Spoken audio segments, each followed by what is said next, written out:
So, 2025 season is officially in the books. The Seahawks are the new champion. Congratulations to them.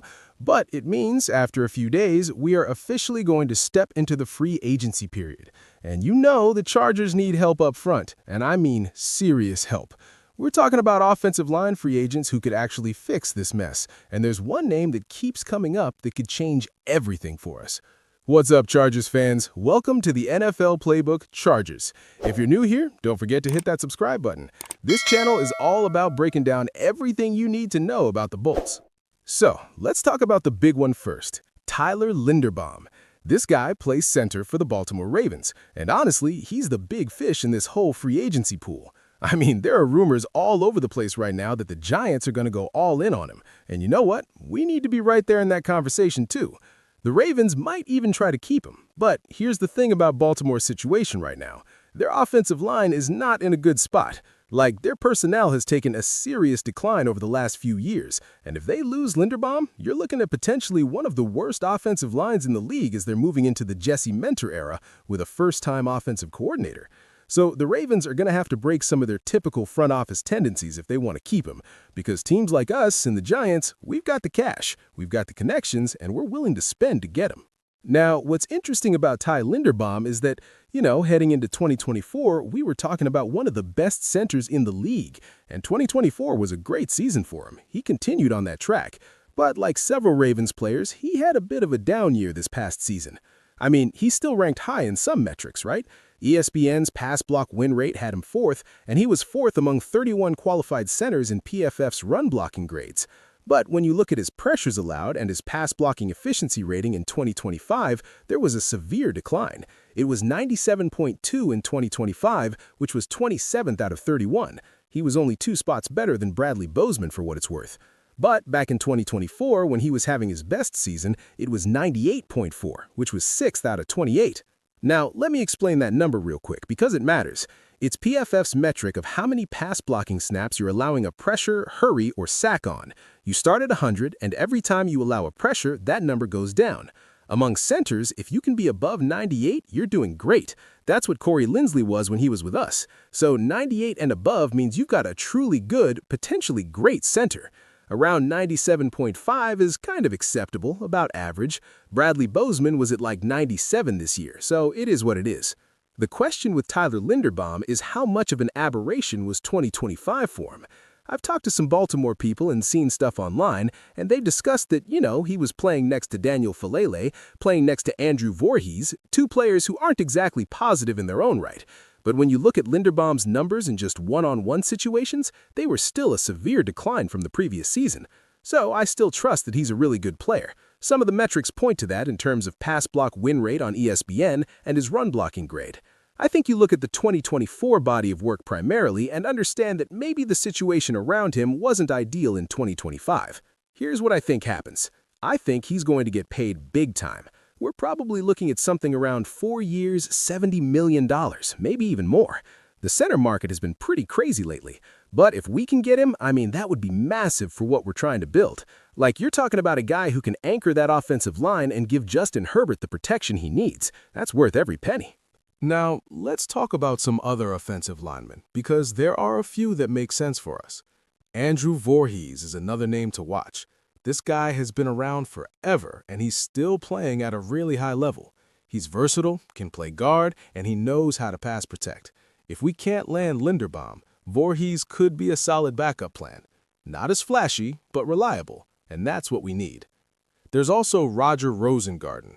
He's a right tackle, and while he's not the absolute top guy at his position, he's solid. The thing about right tackle is, we've struggled there for a while now.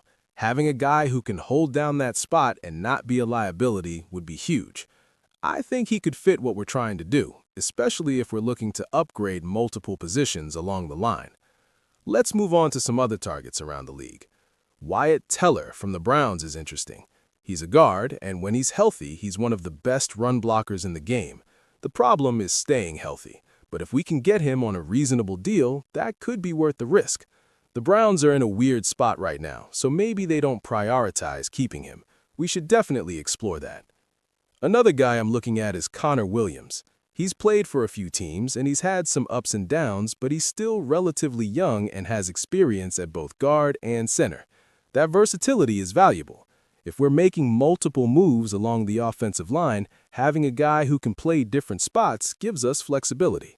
I think he'd be a good addition, especially if we're looking at depth pieces. Dalton Risner is another name. He's been with the Broncos and the Vikings, and honestly, he's one of those guys who just gets the job done. Nothing spectacular, but solid and dependable. For the right price, I think he could be a good fit. We need guys who aren't going to be massive question marks, and Risner fits that bill. Now, here's a wild card for you. Jonah Williams. He was with the Bengals and then the Cardinals, and he's been dealing with some injury stuff, but when he's on the field, he's capable. If we can get him cheap and he stays healthy, that could be a sneaky good signing. I'm not saying he should be our top priority, but as a depth piece or a potential starter, depending on how things shake out, I'm interested. Let me talk about what we actually need here. We need interior offensive line help badly. Like, center and guard are the biggest priorities. If we can land Linderbaum, that solves center.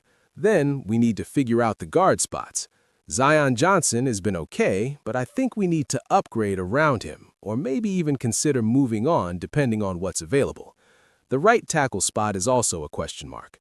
Trey Pipkins has had his moments, but consistency has been an issue, so we're looking at potentially needing help at 3 positions, realistically.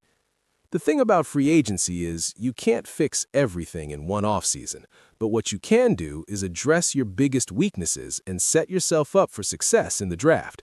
If we can get 1 or 2 really solid offensive linemen in free agency, then we can use our draft picks on other positions, or maybe take a developmental offensive lineman later in the draft. Now, let me talk about the money side of things. We've got cap space, which is great, but we can't just throw money at everyone. We need to be smart about this. Overpaying for a guy who ends up being mediocre is worse than being patient and finding the right fit. I'd rather we pay top dollar for Linderbaum and then find value signings elsewhere than spread the money around on a bunch of question marks. Another thing to consider is age. Some of these free agents are getting up there, and you don't want to sign a 32-year-old to a 4-year deal when he's going to decline in year 2. That's why guys like Linderbaum, who are still in their prime, are so valuable. You're getting their best years, not paying for past performance. I also think we need to look at some younger guys who might be restricted free agents or guys on their second contracts. Sometimes those are the best values because they're still developing, but they've shown enough to be worth the investment. I haven't dove deep into all those names yet, but I think our front office needs to explore that market. Here's my ideal scenario. We sign Tyler Linderbomb to be our center. That's the cornerstone move. Then we bring in either Wyatt Teller or Connor Williams to play guard. Maybe we also grab a depth piece like Dalton Risner who can compete for a starting spot. That would give us 3 new offensive linemen, and then we can see what we have with the guys already on the roster. If Zion Johnson improves, great.